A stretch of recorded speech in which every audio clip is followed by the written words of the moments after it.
Epa. Bom, queria começar, e vou começar por si, Cília, por lhe perguntar se muitas vezes o feedback que temos das empresas é que a regulação, existem outros fatores, mas a regulação acaba por ser uns entraves, a regulação excessiva acaba por ser um dos entraves às empresas, e isso é um travão para a economia e para termos uma economia mais competitiva. Têm razão as empresas quando dizem isto? Bom, eu, por deformação, quer ideológica, quer profissional, obviamente que tendencialmente darei razão às empresas, mas eu ia um bocadinho mais longe. Eu acho que é importante, do ponto de vista da competitividade, muitas vezes nós pomos o debate sobre se quase entre duas hipóteses, que é ou temos muitas regras e um corpo muito complexo de regras, ou não temos regras nenhumas. Eu acho que... São extremos. E são extremos. O bom senso há de estar algures no meio. Eu acho que o problema que, pelo menos na indústria do cimento, que eu vejo as empresas, e com absoluta razão a queixar-se, não tem a ver com a existência de regras. Tem muitas vezes a ver com a dificuldade que as próprias regras e a própria administração pública põem no cumprimento de outras regras. O que é que eu quero dizer com isto? Quer dizer que as políticas públicas têm que estar alinhadas. Por exemplo, numa área tão complexa como é a descarbonização da indústria, eu aqui estou a pensar na indústria do cimento, eu não vejo a indústria dizer que não quer fazer a descarbonização. Pelo contrário, eu, enquanto secretária-geral da associação, aquilo que vejo é 90% das conversas que eu tenho são sobre descarbonização e criar as condições para fazer essa descarbonização. E as condições aqui não estou sequer a falar de financiamento, estou a falar exatamente disso, de regras. É importante que as regras, noutro tipo de políticas e noutras áreas setoriais, estejam alinhadas com isso. Por exemplo, vou-lhe dar um exemplo. Quando nos dizem, por exemplo, é preciso fazer a descarbonização, isso no setor do cimento implica a captura de carbono, é importante que haja pelo menos um ordenamento jurídico que torne possível, depois do carbono ser capturado, o seu transporte e o seu armazenamento, porque sem isso ninguém vai fazer a captura. E muitas vezes são as próprias empresas e a própria indústria que têm que andar junto das entidades públicas a tentar criar as políticas públicas necessárias ao cumprimento de outras políticas públicas. Da mesma maneira, quando se quer fazer um projeto que é necessário para essa descarbonização, ele não pode demorar anos a ser licenciado. E isso às vezes acontece. É mais no sentido, eu vejo as queixas mais no sentido da enorme complexidade das regras e de um corpo que muitas vezes é pouco coerente, parece quase que a administração pública e os seus vários corpos e os vários decisores não dialogam entre si, que as coisas não têm muita lógica, mais do que propriamente de uma coisa conceptual de... não queremos regras ou queremos regras. Eu acho que as empresas, sobretudo, pelo menos aquelas com que eu contacto, elas querem, sobretudo, cumprir. Agora, não pode ser quase um desafio lógico conseguir cumprir e isso ser Tem que saber o que cumprir e, muitas vezes, o cumprimento dessas regras, e aqui questionava a Inês, a regulação tem custos para todas as entidades, para todos os intervenientes da economia. Tem mesmo esses custos, as empresas portuguesas acabam por ser penalizadas por esses custos da regulação? Eu acho que os custos, antes de mais, obrigada pelo convite, é um gosto estar aqui e participar deste evento uma vez mais. Claro que existem custos com a regulação, existem custos com investimentos, existem custos com recursos humanos, quer dizer, as regras do jogo são feitas de vários contextos para o qual existe, obviamente, um peso financeiro associado. Concordo, sobretudo aqui com a Cecília, quando, por exemplo, temos regulamentos cujos objetivos são completamente diferentes um do outro, ou seja, estão em polos opostos, e as empresas de repente vêm-se a braços com regulamentação que está completamente invertida em termos de objetivos, e isso é um tema que ainda causa mais custo acrescentado às empresas. Portanto, quando nós falamos de temas relacionados com as burocracias e a complexidade regulamentar, grande parte do problema, a meu ver, tem a ver com a fraco conhecimento técnico do que se passa no terreno e das dificuldades que as empresas têm. Do lado de quem faz a regulamentação. Ponto número 2, falta do lado do terreno de conhecimento e inovação daquilo que já se faz no mercado para poder responder àquela regulamentação. E o atraso que nós temos nessa incorporação de inovação e de tecnologia dentro das nossas organizações. Nós falámos ainda há pouco do caso da inteligência artificial. Mais do que ter um chatbox que fala com o teu cliente, se calhar é mais interessante usar modelos de AI para perceber, por exemplo, quando é que eu tenho que fazer manutenção preventiva aos meus equipamentos. Porque vai falhar, porque tudo aponta que vai falhar daqui a dois meses, ou um mês, ou o que seja. Portanto, eu acho que de parte a parte há questões que têm que ser verificadas e que todas estas incongruências, não é? Tudo junto acaba por contribuir para esse avolumar de custos. E os custos não são só no privado. Também há custos do lado do setor público. Exatamente. E, portanto, é uma dupla penalização, na verdade. E que nos custa, de facto, muito atraso relativamente àquilo que já podia estar feito. Comecei pela regulação, mas obviamente a fiscalidade para as empresas portuguesas acaba por ser aquilo que também é mais visível, não é? Porque a regulação tem os seus custos, mas estão um pouco mais escondidos, mas a fiscalidade é um pouco mais às claras. Há caminho a fazer no sentido de se aliviar a carga fiscal sobre as empresas para as tornar mais competitivas ou estamos condenados a ter esta carga fiscal?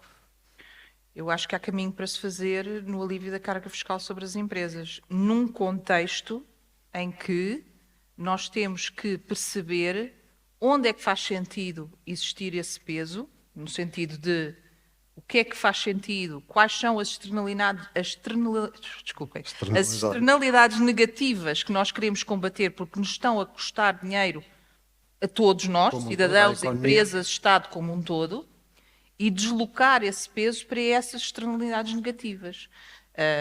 Já é uma discussão já muito antiga no seio da Comissão Europeia e entre os Estados-membros, a questão de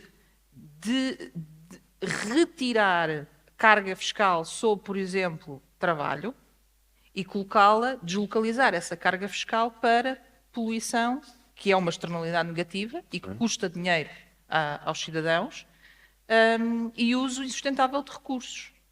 Não é? Para também, de certa forma, criar um fator de arrastamento que incentive a indústria e as empresas a procurar abordagens, tecnologias, métodos que permitam reduzir essa carga poluente, que permitam melhorar a eficiência e a eficácia com que usam os recursos. Mas aí introduziríamos o fator da sustentabilidade no sistema fiscal, um pouco como existe no Imposto Único de Circulação nos automóveis, em que a componente ambiental passou a existir, mas aí é aplicada aos impostos sobre as empresas. É isso que defende?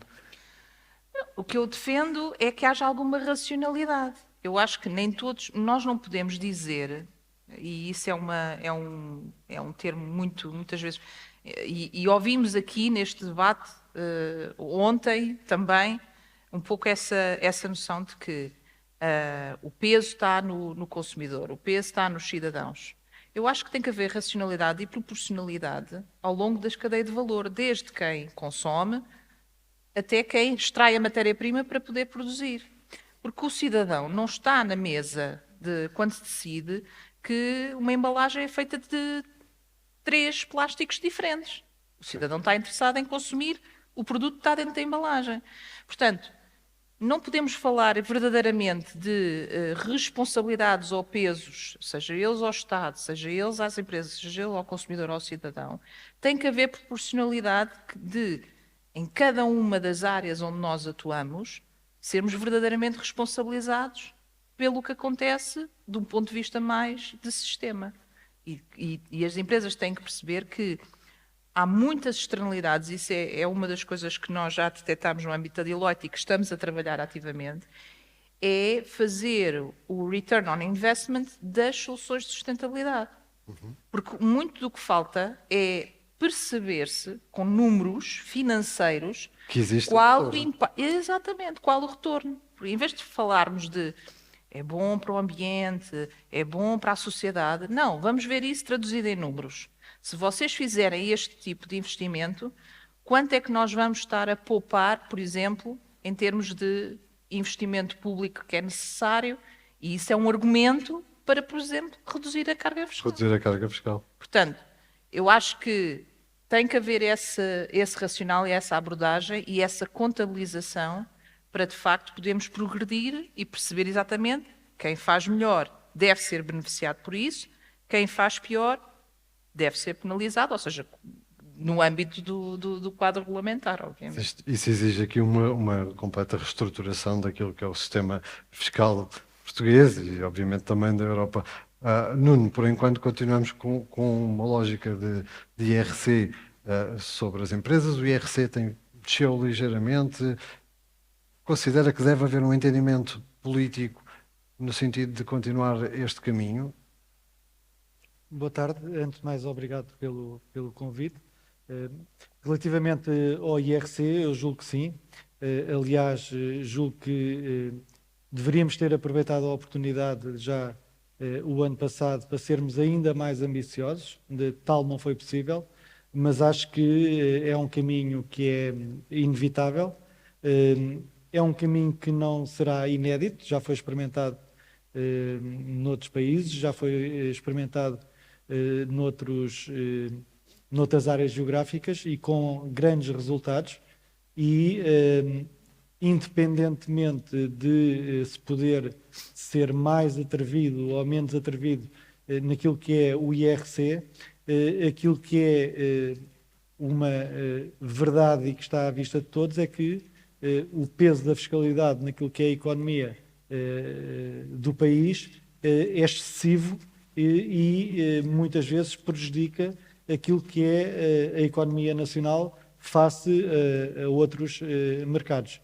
E por isso acho que é inevitável que possam acontecer em breve, eu diria muito em breve, dentro de dias, a possibilidade de existir, independentemente de qual seja o resultado que vier a acontecer no dia 18, mas que, pelo menos, os grandes partidos responsáveis e do arco da governação possam, em determinado tipo de matérias, e a fiscalidade é uma delas, encontrar um caminho, não apenas um caminho para uma legislatura ou para meia legislatura, porque agora já não sabemos quanto tempo é que duram as legislaturas, mas que possa ser um compromisso de médio prazo, porque só assim é que vai ser possível de implementar esse caminho, com diálogo, com consenso, sendo que o interesse nacional deve superar qualquer divisão que possa existir entre o partido A ou o partido B.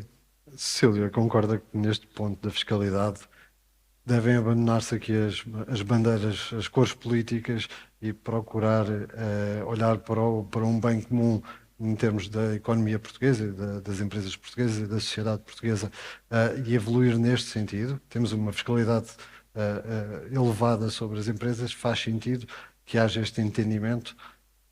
Eu acho, obviamente, que faz sentido que seja feito o entendimento. Obviamente, depois cada partido vê o bem comum de maneira diferente, por isso é que é difícil chegar a um entendimento, sobretudo um que assegure estabilidade. Eu chamo só a atenção para alguns fatores. Olhando para os dados da OCDE, Portugal é dos países com uma taxa estatutária de IRC mais elevada, com uma taxa efetiva de IRC também das mais elevadas, e há vários estudos que dizem que o nosso IRC é dos mais complexos que existe, para além de ter um sistema que é na prática progressivo, o que também não é de maneira nenhuma a opção da esmagadora maioria dos países. Eu muitas vezes nestas discussões vejo dizer-se mas a fiscalidade não é o único fator. Agora, eu acho que a pergunta que se deve fazer não será o único fator, mas é razoável imaginar que alguém que olhe, por exemplo, já não digo para o mundo inteiro, mas para o espaço europeu, e tenha que tomar uma decisão de investimento entre fazer em Portugal ou fazer noutro país qualquer, é razoável imaginar que esse investidor não vai olhar para a taxa de IRC ou para a fiscalidade empresarial. Tanto mais que há vários outros fatores, como o tempo de licenciamento, a morosidade na justiça, enfim, depois outros mais económicos, Mas vamos lá ver, a comparação aqui, sobretudo a comparação de taxas, é uma coisa muito óbvia, muito evidente e muito simples de fazer. Portanto, eu acho que esta é uma escolha que o país faz, porque depois imagina, eu acho sobretudo é que os países, quando fazem escolhas políticas, não podem imaginar que os investidores não fazem também escolhas em função do retorno que vão ter no seu investimento. Eu acho que estas decisões são mais ou menos racionais e, portanto, é evidente que a fiscalidade é um fator e se queremos competir, quer no mercado europeu, quer no mercado global, pela atração de investimento, acho quase impossível fazê-lo sem olharmos para a fiscalidade. Mas aparentemente em Portugal isto é uma coisa muito pouco consensual e, portanto, continuamos nesta discussão mais ou menos interminável, mas olhando para os outros países acho que é objetivo, não é sequer uma questão de opinião que a nossa fiscalidade é das menos competitivas e das menos atraentes do ponto de vista empresarial da Europa. É isso que a Inês também vê, é que a fiscalidade é aqui logo a nossa primeira montra e não é uma montra muito simpática para atrair investimento estrangeiro. Eu, não querendo ir por caminhos políticos ou ideológicos, já abandonei essas lides. Eu acho que primeiro, há outros temas, começando pelo início. Eu não acho que seja isso a primeira coisa que as empresas vão ver, muito sinceramente. Eu acho que primeiramente as empresas vão tentar perceber onde é que está o capital humano, onde é que está o capital material, se for caso disso, quanto é que, dependendo, obviamente, do posicionamento, onde é que eu estou mais perto dos meus clientes, onde é que eu estou mais afastado. Ou seja, do ponto de vista estratégico, eu penso que é nesses campos, primeiro, que se joga a decisão. Obviamente que a questão fiscal pode ser uma barreira, mas pode não ser uma barreira assim tão elevada que contrarie o pensamento inicial de eu vou procurar Portugal porque há determinadas condições locais que vão me dar competitividade, pondo a questão da fiscalidade de parte. E eu acho que, em determinados aspectos, nós temos condições particulares que nos podem colocar, aliás, já falámos aqui isso noutras sessões, que nos podem colocar num patamar particularmente especializado. Vou dar um exemplo. Nos últimos anos, nós tivemos uma evolução da especialização de áreas particulares no tecido empresarial português, ligados à indústria da metalomecânica, que é uma das nossas principais exportadoras, que estão muito centradas no contexto de remanufatura e upgrading de componentes industriais. Okay? Temos um know-how muito especializado na indústria da aviação neste contexto, temos um know-how muito especializado na indústria da ferrovia neste contexto e temos procura exterior por este know-how.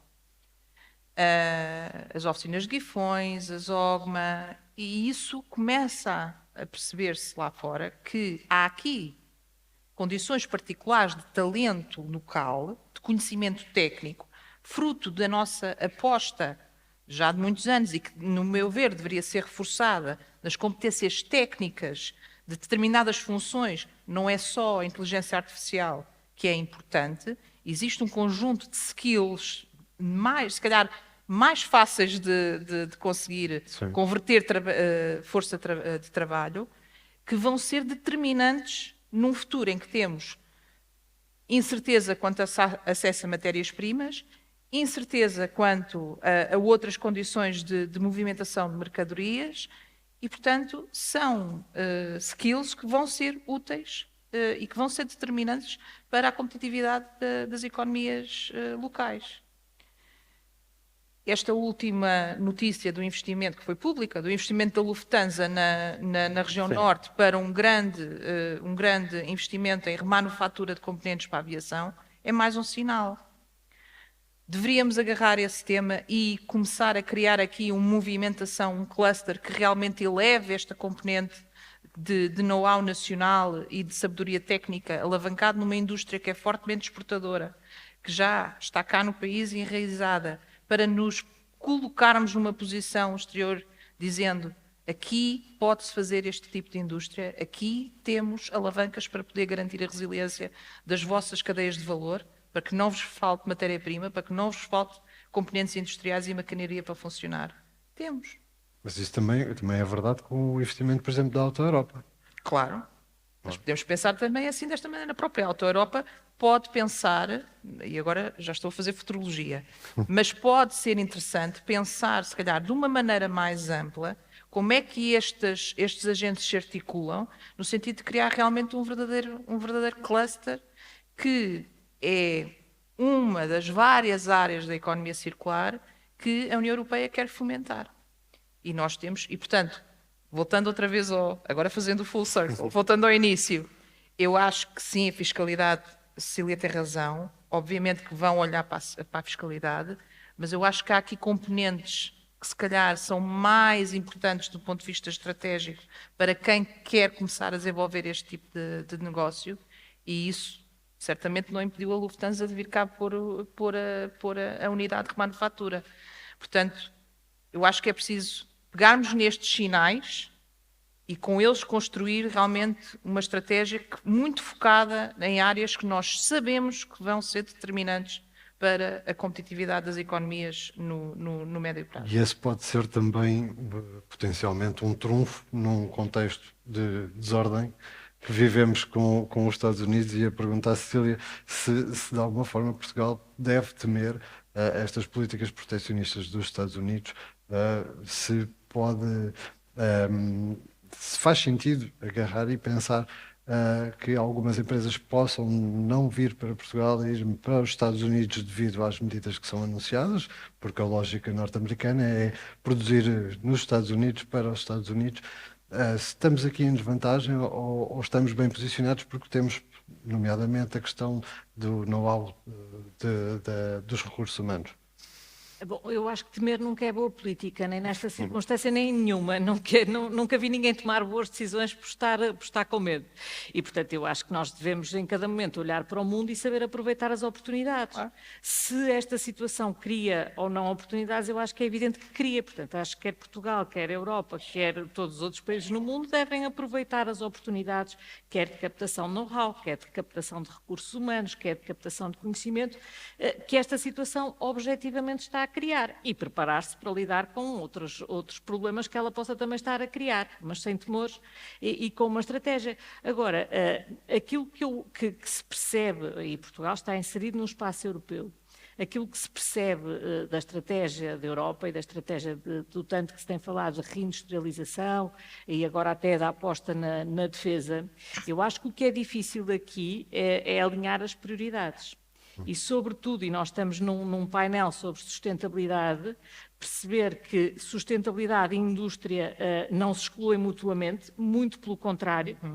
Eles podem até criar aqui até grandes oportunidades. Agora, é preciso que a Europa perceba que reindustrializar-se e a indústria descarbonizar ao mesmo tempo é uma coisa que não se faz simplesmente a estalar os dedos e que não se faz sem investimento, sem esforço e sem alinhamento de políticas públicas. E, portanto, se a Europa quer ser um continente capaz de competir, isso não significa que tenha que deitar desculpem a expressão, mas que tenha que deitar para o caixote do lixo todas as preocupações ambientais ou todas as preocupações com a sustentabilidade.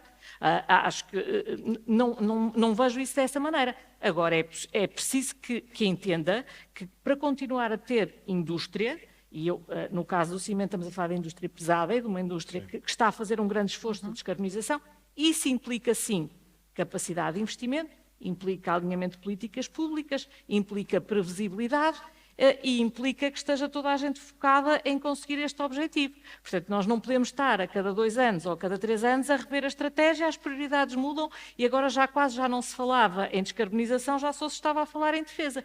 Isto é que não pode funcionar assim, e, portanto, porque o tempo, e eu como a vida deu-me o privilégio de exercer várias funções e, portanto, eu reconheço as diferenças entre os tempos. O tempo da política é muitíssimo mais acelerado que o tempo das empresas e, sobretudo, que o tempo da indústria.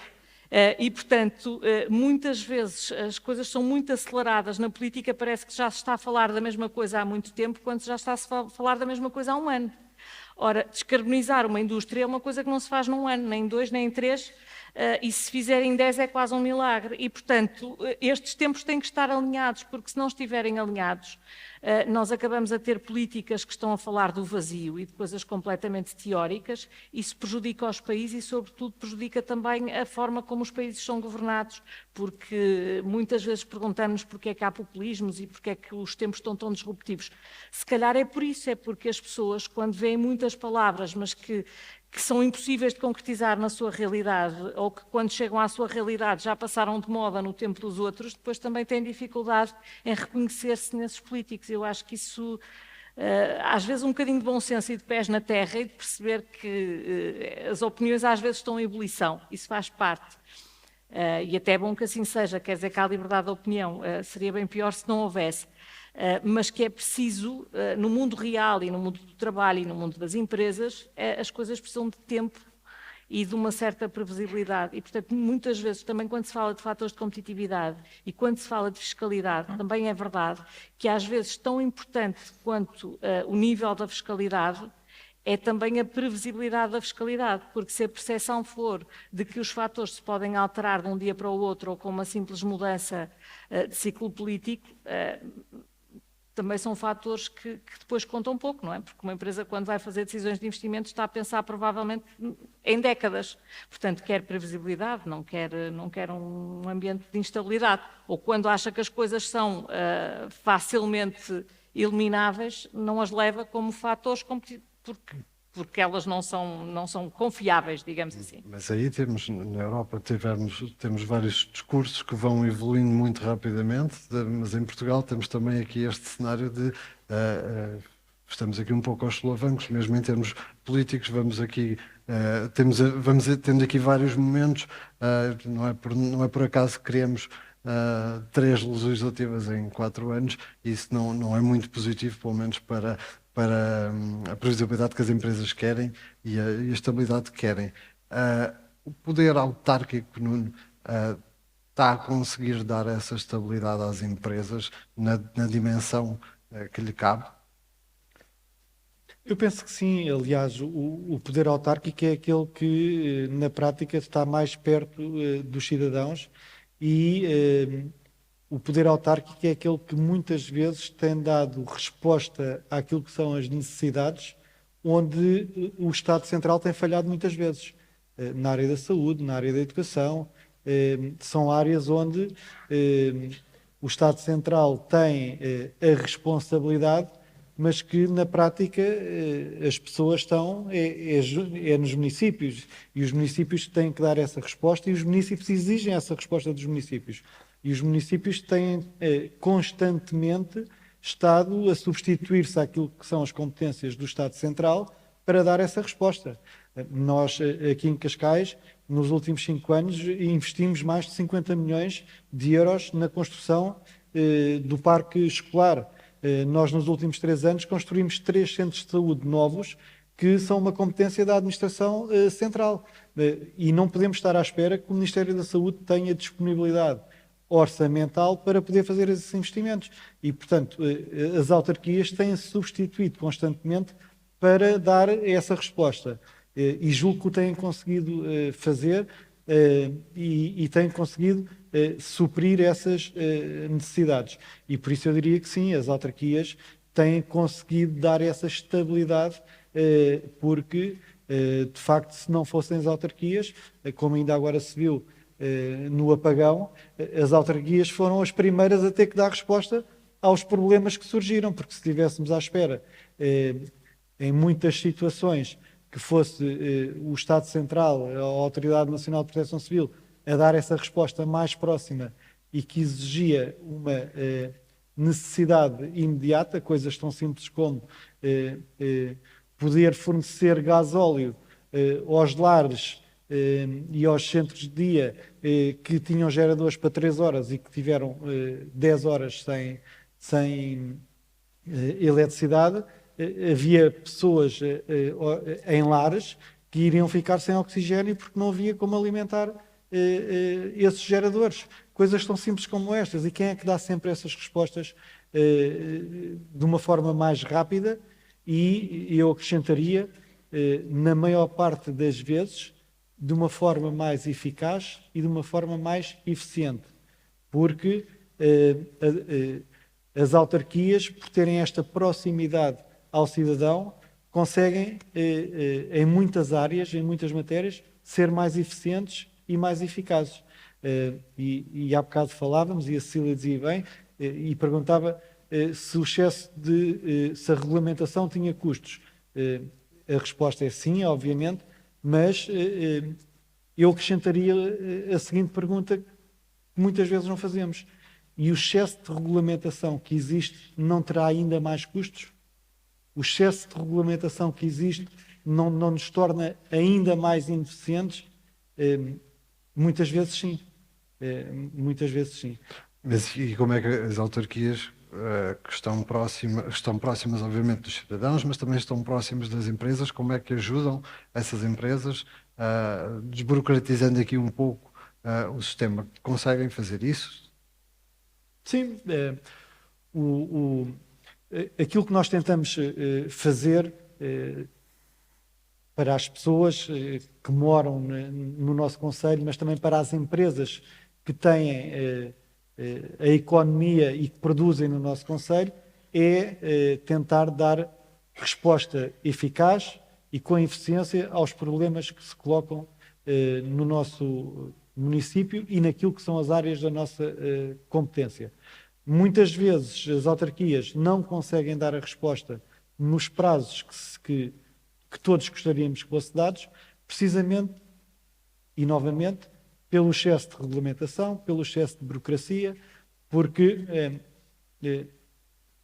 para licenciar uma casa, as pessoas acham que, como vão à Câmara e metem o projeto, que é a Câmara que tem essa responsabilidade.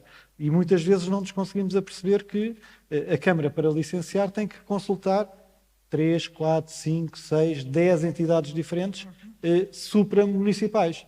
E muitas vezes, apesar de serem entidades supranacionais, como a APA, a CCDR, o ICNF, a E-Redes, todas elas, mas muitas vezes, e como a Cecília referia, estas próprias entidades não estão alinhadas entre elas. As próprias entidades que estão acima do município têm regulamentação que se contradiz a elas próprias. E vem um parecer da E-Redes e diz que é para fazer da maneira A, e depois vem um parecer da APA e diz que é para fazer da maneira B, e vem um parecer da CCDR e ainda diz que é para fazer da maneira H. E depois os processos tornam-se lentos, tornam-se complicados, tornam-se ineficazes, e no final do dia ninguém tem responsabilidade, porque a responsabilidade é só atirada uns para os outros, porque todos têm a culpa. Ora, aqui está um bom desafio para a inteligência artificial. Procurar ajudar a desburocratizar. Muitos dos problemas que levantou a questão das burocracias, do debate, a questão do entendimento e de haver opiniões contrárias consoante a entidade relativamente a como é que se deve abordar um determinado assunto, de facto, pois depende, obviamente, da visão que cada um tem sobre o problema em questão, não é? Mas aquilo que é a base, aquilo que é o básico, que é analisar a regulamentação e perceber está conforme ou não está conforme, de acordo com aquilo que é exigido na lei, é algo que é moroso, precisa de pessoas, e não, quando estamos a falar, por exemplo, de um pipeline de investimentos significativo, estamos a falar de um grupo que não pode aumentar de um dia para a noite para poder avaliar uma série de processos. Portanto, eu acho que aqui é um dos locais onde claramente a inteligência artificial, lá está, em vez de estar a fazer chatbots, pode ajudar a fazer aquele primeiro screening de quando os processos entram, não é? E, felizmente, por acaso, a Deloitte já tem tentado a trabalhar em algumas destas áreas, não em Portugal, mas já conheço alguns exemplos, em que realmente faz aquele primeiro screening para perceber se o processo que entrou, onde é que à partida irá gerar mais discussão. E assim consegue-se isolar logo, despachar aquilo que, ok, é razoável e aqui não há muito a dizer do ponto de vista de cumprimento da regulamentação, está dentro da lei, não, e portanto consegue rentabilizar o trabalho dos técnicos em concentrarem-se nos temas em que vai gerar mais discussão e que vai necessitar de maior atenção. Portanto, eu acho que é e aquilo que nós temos feito com Cascais também nesse contexto, tudo o que é possível utilizar estas novas tecnologias, estas novas ferramentas para poder, de facto, agilizar, trazer mais eficiência, trazer mais eficácia, ajudando os técnicos, não é? Sim. Como disseram, não é substituir, é complementar. Eu acho que é um bom desafio e um desafio que nós deveríamos agarrar. E com uma externalidade positiva para toda a economia, porque tornar-se-á bastante mais competitiva com esses processos mais céleres. Muito bem.